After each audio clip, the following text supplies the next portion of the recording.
करे। आज के एपिसोड की शुरुआत में देविका कहती है कि हमने तो सब बता दिया, लेकिन तुम दोनों कहाँ थी? हमें लगा कि कहीं हमने तुम्हें खो ना दिया हो। अनुपमा कहती है कि मौत आई थी, लेकिन कान्हा जी की कृपा से छूकर निकल गई। अनुपमा उन्हें सारी बात बताती है। सभी घबरा जाती है। अनुपमा कहती है कि मैं ठीक हूँ, मेरी बेटी ने मुझे बचा लिया। राही कहती है कि मुझसे वो पत्थर हट नहीं रहा था।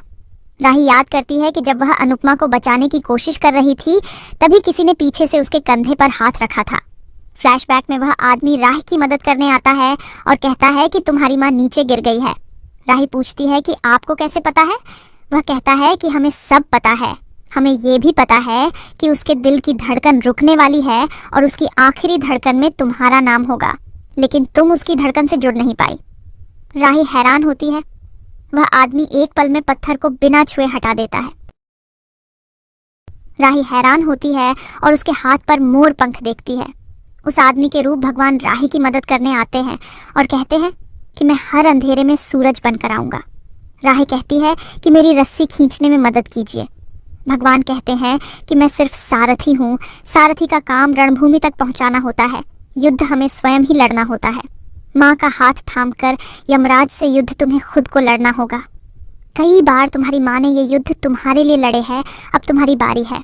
माँ सबकी होती है, लेकिन सबके पास नहीं होती। माँ ईश्वर का रूप है, इसलिए उसका निरादर मत करो। राही हैरान होती है। भगवान वहां से गायब हो जाते हैं। राही देखती है कि मोर पंख उड़कर अनुपमा के पास जाती है और उसे हाथ में जाकर गिरती है। तभी अनुपमा को सांस आती है और उसे होश आ जाता है। वर्तमान में सरिता कहती है कि ऐसा तो कोई आदमी हमारे गांव में नहीं है। तभी अनुपमा कहती है कि मेरे तो भाग्य खुल गए। वो कोई और नहीं बल्कि तीनों लोकों के स्वामी मेरे श्री कृष्ण थे। अनुपमा भावुक हो जाती है और कहती है कि मुझे बचाने के लिए मेरे कान्हा जी स्वयं आए थे। सरिता कहती है कि क्या सच में भगवान आए थे? अनुपमा कहती है कि भगवान तो हर पल हमारे साथ है। मन की आंखों से देखे तो भगवान हमेशा हमारे साथ रहते हैं। अनुपमा भावुक होकर बताती है कि जिस तरह पहले भगवान ने मुझे और अनुज को बचाया था, वैसे ही आज फिर से मेरी रक्षा की है। राही हैरान होती है। अनुपमा कहती है कि जब तक कान्हा जी है तब तक प्रेम और मान रहेगा। भगवान आते हैं, बस हमें उन्हें मन से बुलाना नहीं आता। अनुपमा बेहद खुश होती है। अनुपमा राही से कहती है कि कान्हा जी खुद हमें पास लाए हैं। क्या तुम गुस्से की आग को रावण समझकर जला नहीं सकती? अनुज, हम दोनों में आधे आधे बसते हैं। क्या हम दोनों मिलकर अनुज को पूरा कर सकते हैं? यह सुनकर राही का दिल पिघल जाता है और उसे अनुज के साथ बिताए पल याद आते हैं। उसकी आंखें नम हो जाती हैं। राही को याद आता है कि अनुपमा ने किस तरह हर बार उसकी मदद की है और जान बचाई है। राही को भगवान की बात याद आती है। राही को याद आता है कि उसने अनुपमा के साथ बहुत गलत व्यवहार किया है। राही भावुक होकर अनुपमा के गले लग जाती है। अनुपमा बेहद खुश होती है। राही रोने लग जाती है तो अनुपमा उसे संभालती है। सभी उन्हें देखकर खुश होती है।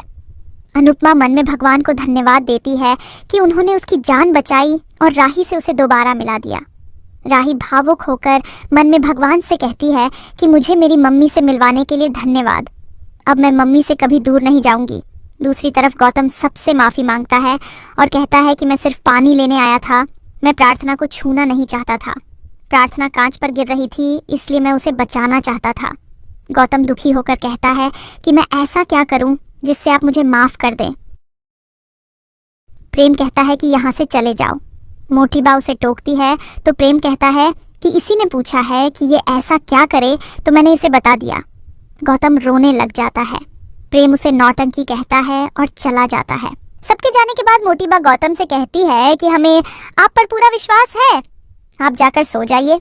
मोटीबा के जाने के बाद गौतम माही से कहता है कि मुझे पता है कि तुम मुझे जरूर समझोगी, क्योंकि तुम अपनों से ठुकराए जाने का दुख जानती हो। माही को अतीत की बातें याद आती है। गौतम कहता है कि मैं सच में बदल चुका हूँ, मैं सिर्फ माफी चाहता हूँ। अगर ये लोग मुझे माफ ना करे तो भी चलेगा, मैं बस इन्हें खुश देखना चाहता हूँ। गौतम कहता है कि वो लोग बहुत खुशकिस्मत होते हैं जिन्हें प्यार और रिश्ते मिलते हैं, लेकिन हम दोनों इस मामले में बदकिस्मत है। मैं प्यार और रिश्तों को संभाल नहीं पाया। माही को आर्यन की मौत याद आती है। गौतम चला जाता है। माही परेशान होती है। दूसरी तरफ अनुपमा समर को आवाज़ देती है और कहती है कि कल मैं चली जाऊंगी, मुझे तुमसे बात करनी है। तभी समर वहां आता है। अनुपमा बेहद खुश होती है। समर अपने अंदाज में कहता है कि मुझे आंसू पसंद नहीं है। दोनों खुश होते हैं, दोनों हंसी मजाक करते हैं। अनुपमा पूछती है कि अब तो तुम खुश हो ना? समर कहता है कि मैं बहुत खुश हूँ, मुझे सुकून मिल गया, आपकी बेटी आपके पास आ गई, इस गांव को गलत आदमी से मुक्ति मिल गई। अनुपमा कहती है कि ये सब तुम्हारी वजह से हुआ है। समर कहता है कि कभी तो आप क्रेडिट ले लिया करो, इस दशहरे पर सब अच्छा हो गया। अनुपमा कहती है कि सब अच्छा नहीं है क्योंकि मेरा समर मेरे पास नहीं है। समर कहता है कि आप ही तो कहती हो कि जो है उसे संभालो। दिवाली आ रही है तो अपनी बेटी और अपने परिवार के साथ दिवाली मनाओ, राही के साथ कहीं घूमने चली जाओ। अनुपमा कहती है कि हर साल हर त्योहार में तुम्हारी कमी महसूस होती है। समर कहता है कि ऐसा इसलिए क्योंकि मैं इतना प्यारा था। अनुपमा कहती है कि तुम आज भी मेरे दिल में हो। समर कहता है कि हाँ, मैं अंश के रूप में हमेशा आपके साथ हूँ। अगर आप मुझे खुश देखना चाहती है तो आपको भी खुश रहना होगा। समर अनुपमा को खुश रहने के लिए कहता है और कहता है कि अभी तो आपको बहुत कुछ करना है, आप वो करेगी जो किसी ने सोचा भी नहीं होगा। अनुपमा इसका मतलब पूछती है। समर कहता है कि इस सरप्राइज को सरप्राइज ही रहने दो, फिलहाल आप अपनी बेटी के साथ एंजॉय करो। दोनों खुश होते हैं और समर अनुपमा से मजाक करता है। अनुपमा बेहद खुश होती है और समर अनुपमा के साथ डांस करता है। इसी बीच समर अलविदा कहते हुए वहां से चला जाता है। अनुपमा समर को याद करके खुश होती है। अगली सुबह अनुपमा वापस जा रही होती है तो सरिता कहती है कि तुम चिंता मत करो, अहमदाबाद जाते ही हम भारती की सर्जरी करवा देंगे। देविका कहती है कि मैं भी अपना ट्रीटमेंट शुरू करवा दूंगी, तुम राही के साथ जाओ और एंजॉय करो। देविका सबको बताती है कि डॉक्टर ने मुझे ट्रेवल करने की इजाजत दी है, इसका मतलब मैं ट्रिप पर आ सकती हूँ। यह जानकर अनुपमा बेहद खुश होती है। अनुपमा भारती से कहती है कि मैं वापस आऊं तब तुम मुझे अपने पैरों पर चलती हुई दिखना, तुम्हें इंटरनेशनल डांस कंपटीशन में हमारे साथ डांस करना है। अनुपमा राही के साथ द्वारिका जाने की बात बताती है। देविका अनुपमा को धन्यवाद कहती है तो अनुपमा कहती है कि मुझे तुम्हें धन्यवाद कहना चाहिए क्योंकि तुम्हारी वजह से मैं यहाँ आई और समर को शांति मिली। अनुपमा उसे अच्छे से ट्रीटमेंट लेने के लिए कहती है। देविका कहती है कि मुझे ठीक होना ही पड़ेगा, तभी मैं जया का अच्छे से ख्याल रख पाऊंगी। इसी बीच राही आती है और सबको धन्यवाद कहती है। भारती राही से कहती है कि तुम बहुत खुशकिस्मत हो, अब तुम अनुपमा से कभी नाराज मत होना। राही और अनुपमा खुश होती है और वहां से चली जाती है। देविका कहती है कि ऐसा लग रहा है कि अनुपमा की जिंदगी में कोई नया चैप्टर शुरू होने वाला है। इसी के साथ एपिसोड खत्म हो जाता है। अगले एपिसोड में देखने को मिलेगा कि 2 हफ्ते बाद शाह परिवार अनुपमा का इंतजार कर रहा होता है। अनुपमा आती है और सबको दिवाली की शुभकामनाएं देती है। दूसरी तरफ राही गौतम को देखकर गुस्सा होती है। इधर सरिता पूछती है कि हमारी ट्रेन कब की है? अनुपमा बताती है कि हमारी शाम की ट्रेन है। शाह परिवार हैरान होता है।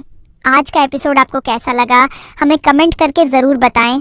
साथ ही ऐसे ही डेली अपडेट्स के लिए इस वीडियो को लाइक करें और हमारे चैनल को सब्सक्राइब जरूर करें।